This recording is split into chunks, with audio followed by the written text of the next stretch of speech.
kabajamtoota daawwattootaa fi dhaggeeffattoota toora ardii miidiyaa konnekshin. Har'aan tana waa'ee hariiraa irraa waa isin hubachiisa. Hariira argitanii beektu? Hariirri uffata warri jannataa uffatu ta'uu Nabi Muhammad sallallahu alaihi wasallam barsiisanii jiru. Hariirri uffata baay'ee qaalii ta'edha.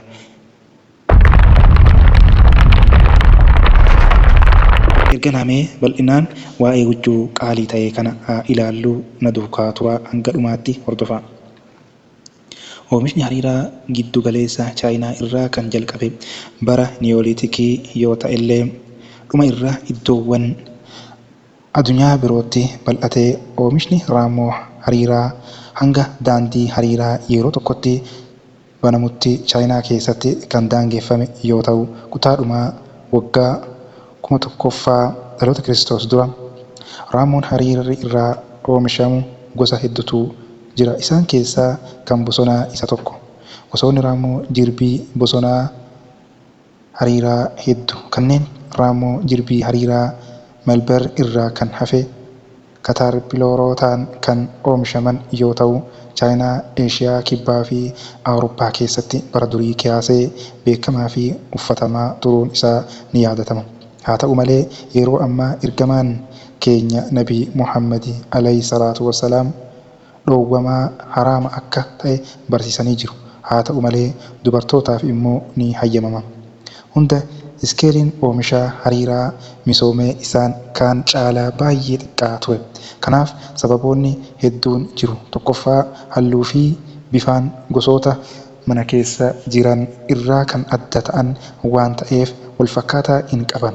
Lammaffaa qochoowwan bosonaa keessatti walitti qabaman yeroo baay'ee utuu hin argamin dura buuphaan sun akka isaan keessaa ba'u waan godhaniif funyoon raammoo hariiraa qochoo sana uumu dheerina gabaabaa ta'etti cicciramee jira. Akkasumas sadaffaa qaamolee bosonaa hedduun albuuda kan uwwifaman yoo ta'u kunis yaaliin hidda dheeraa raammoo hariiraa isaan irraa garagalchuuf godhamu dhorkaadha. Kanaaf naannoo raammoo hariiraa daldalaa hin misoomnetti raammoon hariiraa gara huccuutti fiduuf mijatuu argachuuf karaan tokkichi karaa dadhabsiisaa fi humna namaa baay'ee barbaadu ture.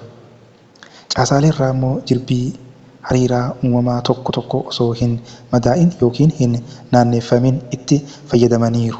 Giriikii fi Roomaa durii keessatti toora dibee saree maraattee akka madaa itti uwwisaniitti akkasumas jaarraa 16ffaa irraa kaasee akka bu'uura fakkii kaasuuf itti fayyadamaa turan.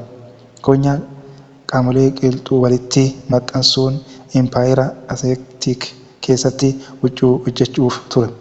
Raammoo jirbii hariiraa daldala kan maddu buuphii raammoo jirbii hariiraa guddifamee irraa yoo ta'u isaanis firii raammoo jirbii hariiraa halluu adii qabu kan albuuda fuula isaa irratti hin qabne uumuuf kan horatanidha.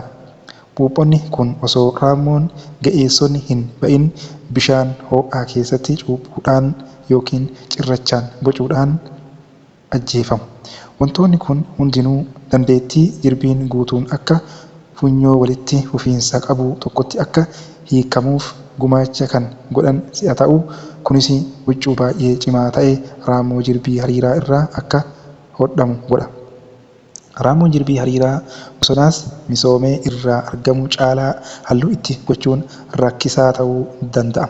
Tooftaan albuuda balleessuu jedhamuun beekamu laayibaariin albuudaa naannoo raammoo jirbii hariiraa bosonatti argamu akka baafamu kan taasisu yoo ta'u kutaalee addunyaa kanneen akka Afrikaa fi Ameerikaa kibbaatti indaastirii raammoo jirbii hariiraa daldala raammoo jirbii hariiraa kan bosonaa irratti hundaa'e uumuuf akka gufuu ta'etti garaagarummaa halluu qofaadha. Fayyadamni raammoo jirbii hariiraa huccuu keessatti jalqaba Chaayinaa durii keessatti kan hojjetame ture jedha. Ragaan jalqabaa raammoo jirbii hariiraa pirootiinii raammoo jirbii hariiraa fabroonii samudaa biyyee awwaalota lama bakka naayilootikii ji'aawu in heenaan irraa argame keessatti argamuun isaati. Kunis gara waggaa 1800 dura kan turedha. Fakkeenyi huccuu hariiraa inni jalqabaa kan argame hafteen isaa gara bara 3630 dhaloota Kiristoos duraa fi akka marfama qaama daa'imaa bakka aadaa Yaangshaaw qindeeffachuun naannoo Xinjiyaangii Heenaan keessatti fayyadamaa turan jedha maddi keenya. Oduu durii hariirri guddisuu fi galata kan kennu mootittii Chaayinaa Laayizuu jedhamti. Hariira jalqabaa irratti mootota Chaayinaadhaaf kan qophaa'e yoo ta'u, itti fayyadama mataa isaanii fi kennaa namoota birootiif kan oolu yoo ta'u, garuu suuta suutaan aadaa fi daldala Chaayinaatiin teessuma lafaa fi hawaasummaan achiis naannolee Eeshiyaa hedduutti babal'ate. Hariirri hedduu uffata iddoo calaqqisaa waan qabuuf naannoowwan hedduu daldaltoonni Chaayinaa itti dhaqqabamutti saffisaan uffata kananii beekamaa ta'e.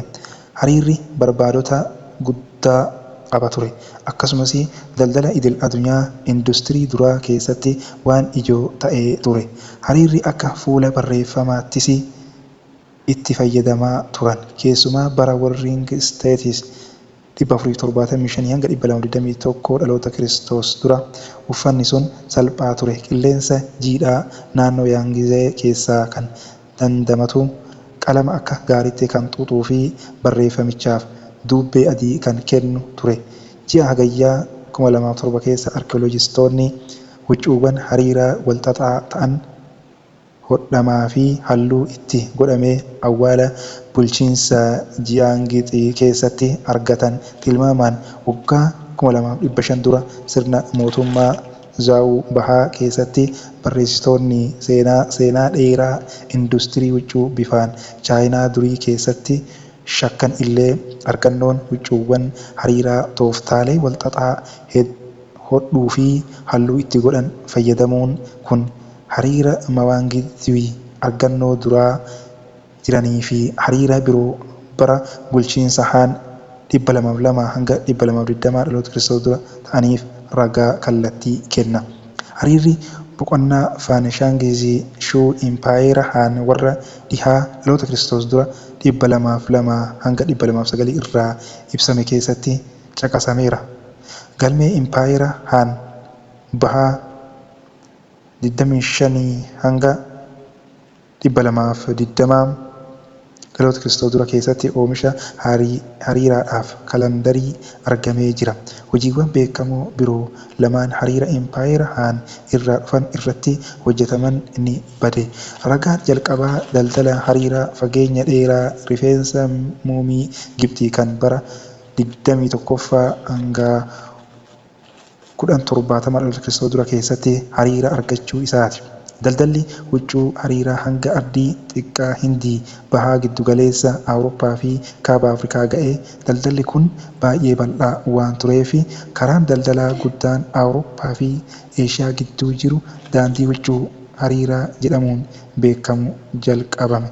Mootonni Chaayinaa monoppoolii Chaayinaa eeguuf beekumsa aadaa dhoksuuf carraaqan. Kanas ta'ee sana oomishni bifa aadaa kun gartokkeen gargaarsa teekinooloojii Chaayinaa irraa argameen naannoo bara 200 dhaloota Kiristoos dura mootummaa durii Kootaan bara 50 fi Hindiin bara 140 ture. Bara durii keessa huccuun hariiraa Chaayinaa irraa dhufu meeshaa qananiin guutamaa ardii Eeshiyaa keessatti daldalamu keessaa isa bu'aa guddaa argamsiisuu fi barbaadamaa ture. Qaroominni hedduun kan akka Faaris daldala irraa dinagdeen fayyadamoo turan.